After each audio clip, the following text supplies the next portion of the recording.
ಕಸುಬು ಇತ್ಯಾದಿಗಳನ್ನು ದಾಖಲಿಸಲು ಬಂಜಾರ ವಿಶ್ವಕೋಶವನ್ನು ಪ್ರಕಟಿಸಲಾಗುವುದು.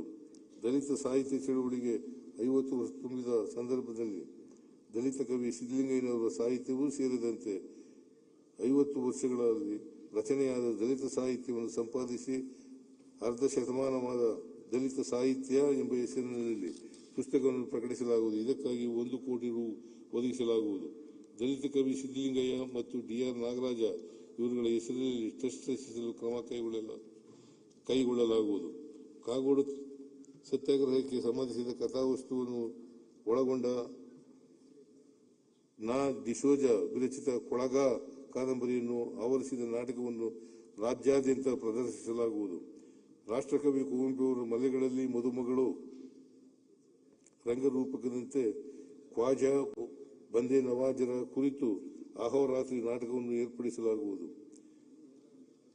ಚಾಮರಾಜೇಂದ್ರ ದೃಶ್ಯಕಲಾ ಕಾಲೇಜಿನ ಸಂಸ್ಥೆಯ ಆವರಣದಲ್ಲಿ ಸುಸಜ್ಜಿತ ಕಲಾ ಗ್ಯಾಲರಿ, ಸಭಾ ನಿರ್ಮಾಣ, ಲ್ಯಾಂಡ್ಸ್ಕೇಪಿಂಗ್, ಶಿಲ್ಪಕಲಾ ಕೃತಿಗಳ ಪೆಡೆಸ್ಟಲ್ ನಿರ್ಮಾಣ ಇತ್ಯಾದಿ ಮೂಲಸೌಕರ್ಯಗಳನ್ನು ಕಲ್ಪಿಸಲು 2 ಕೋಟಿ ರೂಪಾಯಿಗಳನ್ನು ಒದಗಿಸಲಾಗುವುದು. ಕರ್ನಾಟಕ ರಾಜ್ಯದ ಸಂಸ್ಕೃತಿಯ ಅಂಗವಾಗಿರುವ ಹವ್ಯಕ ಭಾಷೆಯ ಬೆಳವಣಿಗೆಗೆ ಹವ್ಯಕ ಭಾಷಾ ಅಕಾಡೆಮಿಯನ್ನು ಸ್ಥಾಪಿಸಲಾಗುವುದು.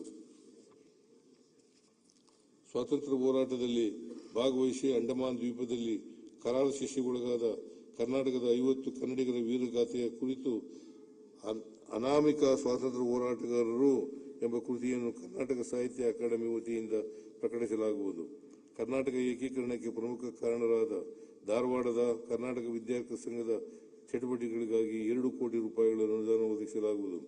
ಕೋಲಾರದ ಆದಿಮ, ಮೈಸೂರಿನ ರಂಗನಿರಂತರ ಮತ್ತು ಬೆಂಗಳೂರಿನ ಸಮುದಾಯ ಸಂಸ್ಥೆಗಳಿಗೆ ಅನುದಾನ ನೀಡುವುದರ ಮೂಲಕ ವಿವಿಧ ಸಾಂಸ್ಕೃತಿಕ ಚಟುವಟಿಕೆಗಳಿಗೆ ಪ್ರೋತ್ಸಾಹ ನೀಡಲಾಗುವುದು. ತಿಗಳ ಸಮಾಜವು ರಾಜ್ಯದಲ್ಲಿ 180 ಕರಗ ಉತ್ಸವಗಳನ್ನು ಆಚರಿಸುತ್ತಾ ಬಂದಿರುತ್ತಾರೆ. ಸದರಿ ಉತ್ಸವಕ್ಕೆ ಪ್ರಸಕ್ತ ಸಾಲಿನಲ್ಲಿ 2 ಕೋಟಿ ರುಗಳ ಅನುದಾನವನ್ನು ಒದಗಿಸಲಾಗುವುದು. ತುಮಕೂರಿನ ಡಾಕ್ಟರ್ ಗುಬ್ಬಿ ವೀರಣ್ಣ ಕಲಾಮಂದಿರವನ್ನು ಉನ್ನತೀಕರಿಸಲು 3 ಕೋಟಿ ರು ಅನುದಾನವನ್ನು ಒದಗಿಸಲಾಗುವುದು.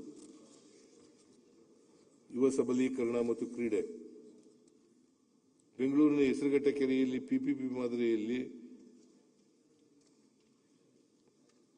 Kayaking canoeing centre of excellence ಸ್ಥಾಪನೆ ಮಾಡಲಾಗುವುದು. ಸಶಕ್ತ ಕರ್ನಾಟಕ ಕಾರ್ಯಕ್ರಮದಡಿ ಬೆಳಗಾವಿ, ಗೋಕರ್ಣ, ಚಿತ್ರದುರ್ಗ, ಹಂಪಿಯಲ್ಲಿ ರಾಷ್ಟ್ರಮಟ್ಟದ ಮ್ಯಾರಥಾನ್ಗಳನ್ನು ತಲಾ 10 ಲಕ್ಷ ರು ವೆಚ್ಚದಲ್ಲಿ ಆಯೋಜಿಸಲಾಗುವುದು. ಇದರೊಂದಿಗೆ 11 ಜಿಲ್ಲಾ ಕೇಂದ್ರಗಳ ತಲಾ 4 ಲಕ್ಷ ರು ವೆಚ್ಚದಲ್ಲಿ ಜಿಲ್ಲಾ ಮಟ್ಟದ ಮ್ಯಾರಥಾನ್ಗಳನ್ನು ಪ್ರಸಿದ್ಧ ಕ್ರೀಡಾಪಟುಗಳ ಹೆಸರಿನಲ್ಲಿ ಆಯೋಜನೆ ಮಾಡಲಾಗುವುದು. ಸೈಕ್ಲಿಂಗ್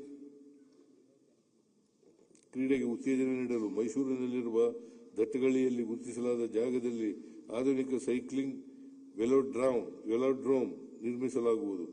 ಬಂಗಾರಪೇಟೆ, ಮುದ್ದೇಬಿಹಾಳ, ಗುಳೇದಗುಡ್ಡ, ಕನಕಪುರ, ಕುಕನೂರು ಮತ್ತು ಮಸ್ಕಿಯಲ್ಲಿ ತಾಲೂಕು ಕ್ರೀಡಾಂಗಣಗಳನ್ನು ತಲಾ 2 ಕೋಟಿ ರು ವೆಚ್ಚದಲ್ಲಿ ನಿರ್ಮಿಸಲಾಗುವುದು. ಕಲ್ಯಾಣ ಕರ್ನಾಟಕದ ಭಾಗದ ಕ್ರೀಡಾಪಟುಗಳಿಗೆ ಉತ್ತಮ ಕ್ರೀಡಾ ವಿಜ್ಞಾನ ಸೇವೆಗಳನ್ನು ಒದಗಿಸಲು ಕಲಬುರಗಿಯಲ್ಲಿ ಆಧುನಿಕ ಕ್ರೀಡಾ ವಿಜ್ಞಾನ ಕೇಂದ್ರವನ್ನು ಸಾರ್ವಜನಿಕ ಖಾಸಗಿ ಸಹಭಾಗಿತ್ವದಲ್ಲಿ ಆರಂಭಿಸಲಾಗುವುದು. ತುಮಕೂರಿನಲ್ಲಿ ಕ್ರೀಡಾ ಮೂಲಸೌಕರ್ಯಗಳನ್ನು 3 ಕೋಟಿ ರುಗಳ ವೆಚ್ಚದಲ್ಲಿ ಉನ್ನತೀಕರಿಸಲಾಗುವುದು. ವಿಜಯನಗರ ಜಿಲ್ಲೆಯಲ್ಲಿರುವ ಕ್ರೀಡಾಂಗಣವನ್ನು ಕಲ್ಯಾಣ ಕರ್ನಾಟಕ ಪ್ರದೇಶಾಭಿವೃದ್ಧಿ ಮಂಡಳಿ ಮತ್ತು ಕೆಎಂಇಆರ್ಸಿ ಅನುದಾನದಲ್ಲಿ ಮೇಲ್ದರ್ಜೆಗೇರಿಸಲಾಗುವುದು. ಮಕ್ಕಳ ಕ್ರೀಡಾ ಪ್ರತಿಭೆಯನ್ನು ಪ್ರೋತ್ಸಾಹಿಸಲು ಸುಸಜ್ಜಿತ ಕ್ರೀಡಾ ತರಬೇತಿ ವಸತಿ ನಿಲಯಗಳನ್ನು ವಿರಾಜಪೇಟೆಯಲ್ಲಿ ನಿರ್ಮಿಸಲು ಕ್ರಮ ಕೈಗೊಳ್ಳಲಾಗುವುದು. ಕುಸ್ತಿಪಟುಗಳನ್ನು ಪ್ರೋತ್ಸಾಹಿಸಲು ಬೆಳಗಾವಿಯ ಬೆಳಗುಂದಿಯಲ್ಲಿ ನೂತನ ಕುಸ್ತಿ ಅಖಾಡವನ್ನು ನಿರ್ಮಿಸಲಾಗುವುದು. ಪ್ರವಾಸೋದ್ಯಮ. ಕರ್ನಾಟಕ ಕರಾವಳಿ ಜಿಲ್ಲೆಗಳ ವಿಶೇಷ ಪ್ರವಾಸೋದ್ಯಮ ಸಾಮರ್ಥ್ಯವನ್ನು ಸದುಪಯೋಗಪಡಿಸಲು ಸಮಗ್ರ ಕರಾವಳಿ ಪ್ರವಾಸೋದ್ಯಮ ಅಭಿವೃದ್ಧಿ ಯೋಜನೆಯನ್ನು ರೂಪಿಸಲಾಗುವುದು. ಈ ತಾಣಗಳಲ್ಲಿ ವಾಯುಯಾನ ಹಾಗೂ ಜಲಸಾಹಸ ಪ್ರವಾಸೋದ್ಯಮ ಭಾಗಿದಾರರ ಸಹಯೋಗದೊಂದಿಗೆ ಸೀ ಪ್ಲೇನ್ ಹಾಗೂ ಹೆಲಿ ಟ್ಯಾಕ್ಸಿಗಳ ಮುಖಾಂತರ ಸಂಪರ್ಕ ಕಲ್ಪಿಸಲಾಗುವುದು.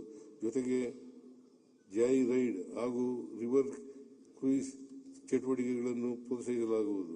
ನಮ್ಮ ರಾಜ್ಯಕ್ಕೆ ಆಗಮಿಸುವ ಎಲ್ಲ ಪ್ರವಾಸಿಗಳಿಗೆ ಸುಮಧುರ ಸಕಾರಾತ್ಮಕ ಅನುಭವವನ್ನು ನೀಡುವ ಸಲುವಾಗಿ ಟ್ಯಾಕ್ಸಿ ಚಾಲಕರು, ಆಟೋ ಚಾಲಕರು ಹಾಗೂ ಭದ್ರತಾ ಪೊಲೀಸ್ ಸಿಬ್ಬಂದಿಗಳಿಗೆ ಮೃದು ಕೌಶಲ್ಯ ತರಬೇತಿ